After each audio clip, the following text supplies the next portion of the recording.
लगातार जो है हरियाणा की हर एक छोटी बड़ी अपडेट, हर एक न्यूज़ आप सबके सामने ले आकर दिखाया करा, बताया करा। एक बार फिर आप सबके बीच में मौजूद है भाई। और फिलहाल जो है मेरे साथ जो शख्सियत मौजूद है, प्रद्युमन जोशीला जिनका नाम है।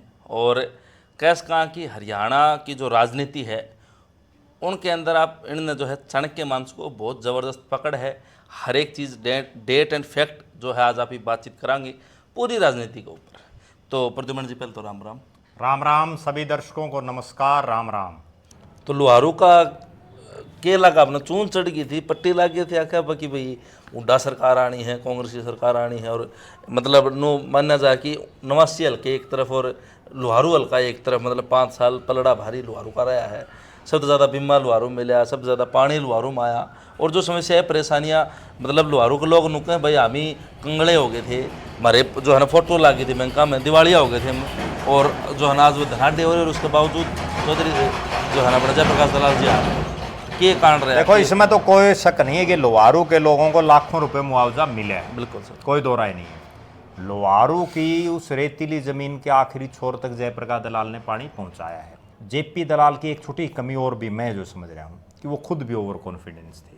उनके दिमाग में एक चीज़ थी कि भाई मैंने इतने काम करा रखे, मैं नहीं हारूंगा। अगर वो थोड़ी सी बिल्कुल बारीकी से चुनाव लड़ते ना, चुनाव जीत जाते। एक चीज़ और है जी, आप ये कह रहे हो द्रोण साहब कि भाई कॉन्फ्रेंस ज़्यादा था दलाल जी में, जेपी दलाल जी में। तो देखो आज कृष्ण जो है ना सिंचाई मंत्री सुरती चौधरी जी हैं, और तुषाम हल्का मेरा निजी हल्का है, मैं तुषाम हल्का था हूँ। और बार बार ये बात कही जा है भिवानी जिले में भाई 2 सांसद और 1 जो है कैबिनेट मंत्री, 3 हैं विधानसभा में भी, लोकसभा में भी, और ऊपर संसद में भी। लेकिन उसके बावजूद आज जो है त्राई माम माच रहा है, पानी की बड़ी किल्लत हो रही है। पंजाब के सीएम नु कहें भाई पानी कौन दिया, भारत में अब चला पाकिस्तान का पानी रोक देंगे। और जब भी बहन जी के आऊँ तो हम ये बात पूछा जी पानी नहीं आ रहा है, दलाल साहब कितना वो पानी लिया करते और किस तरह आ जाया करता, ईब कुकर के रिकॉर्ड हो रही है, के कारण लगा। देखो, अब जो ये पंजाब वाला मामला है ना, बसंत मान वाला, ये तो ईब का है ताजा। बल्कि मैं तो ये मानता हूँ कि तुसाम हरियाणा का वो विधानसभा क्षेत्र है जो आज के दिन सबसे ज़्यादा पावरफुल है। क्यों? 2 एमपी, ठीक है, धर्मवीर सिंह भी तुसाम का है, तुसाम से एमएलए का चुनाव लड़ा, किरण चौधरी, और 1 मंत्री। उसके बावजूद ये हालात हैं। और बल्कि उससे भी आगे अगर चलें तो जनरल वीके सिंह हैं, वो राज्यपाल हैं जी, है तो तुसाम के बापोड़ा गांव के, ठीक, आते भी रहते हैं और इतने पावरफुल व्यक्ति हैं। लेकिन उसके बावजूद आप तुसाम हल्के में एक चीज़ देखो, मैं सब गांव में गया हूँ, तुसाम के हालात और परिस्थितियाँ ये हैं कि कोई बड़ी इंडस्ट्री आज तक तुसाम में नहीं लगी, कोई भी आप नज़र मार के देख लो। और दलाल साहब ना तो लुहारू के अंदर बड़े बड़े प्लांट गाँव में, मैं वो बताता हूँ आपने, कोई बड़ा एजुकेशन का इंस्टीट्यूट पूरे तोसाम में नहीं है, ठीक है। हालात और परिस्थितियाँ ये हैं कि तोसाम के कई गांव तो ऐसे हैं जिनमें बसों के लिए लोगों को घंटों घंटों इंतजार करना पड़ता है, नहीं आती नहीं, ठीक, आती नहीं। पानी की हालात देख लो आप, रोजगार के हालात देख लो। और बिल्कुल, बल्कि हम ये कह सकते हैं कि तुसाम यूं नहीं राजस्थान के साथ लगता, उससे तो आगे और रह गया, लुहारू रह गया, ठीक है।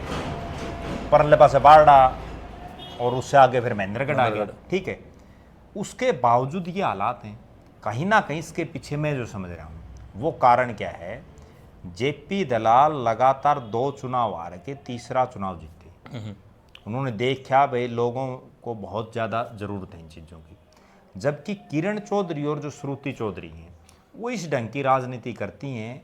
अब तो फिर भी थोड़ी बहुत आने लगी, नहीं पहले तो बहुत कम आया करती हल्के में, ठीक है ना। दिल्ली की राजनीति किया करती। अब अगर कोई दिल्ली की राजनीति करेगा तो फिर वो यहाँ की कैसे शुद्ध बुद्ध लेगा। सही बात है। बल्कि आज वो राज्यसभा के एमपी हैं। बड़ी मैं देख रहा था उनका, आज तक का उनका जितना टूर प्रोग्राम जारी हुआ है, राज्यसभा के एमपी के तौर पर 90 के 90 हल्कों में उनको जाना चाहिए, सारे 22 के 22 जिलों में जाना चाहिए। लेकिन वो ज़्यादातर अपना समय तुसाम में लगाने लग रही हैं।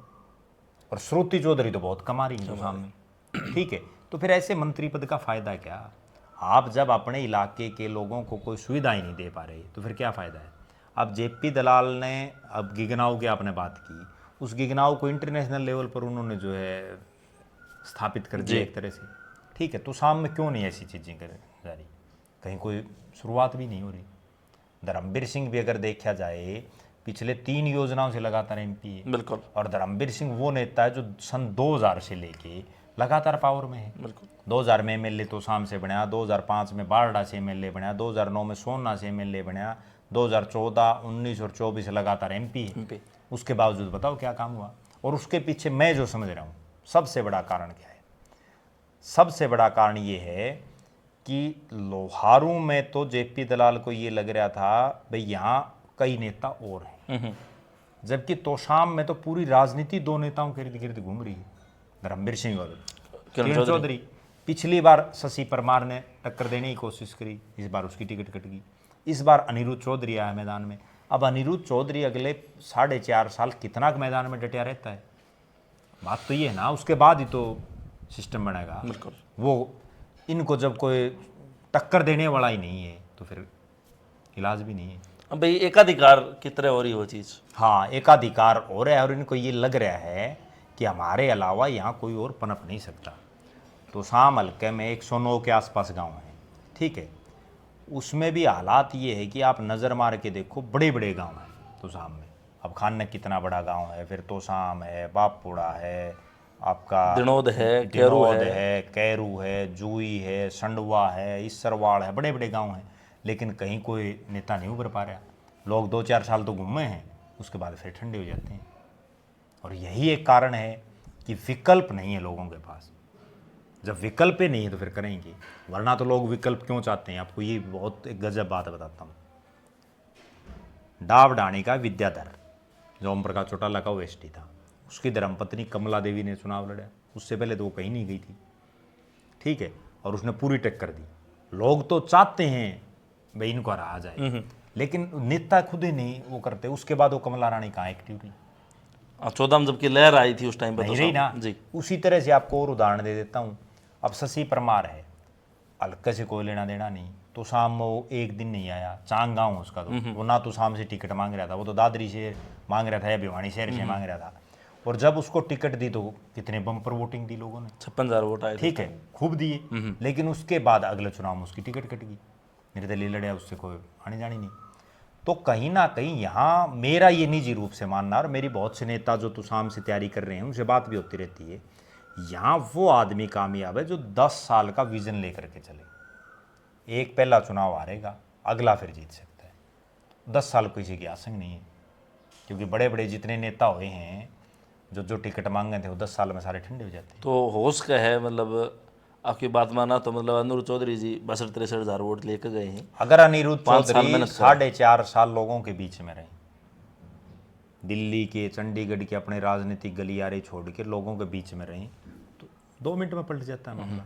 बड़े बड़े ऐसे ऐसे लोग जीते हैं जिनका मतलब लोगों के बीच में जो रहता है ना, जीत जाता है। और मैडम के तो मैं जो समझ रहा हूँ, किरण चौधरी और श्रुति चौधरी की राजनीति को, ये निश्चित है कि वो लोगों के बीच में उतनी नहीं रहेंगी।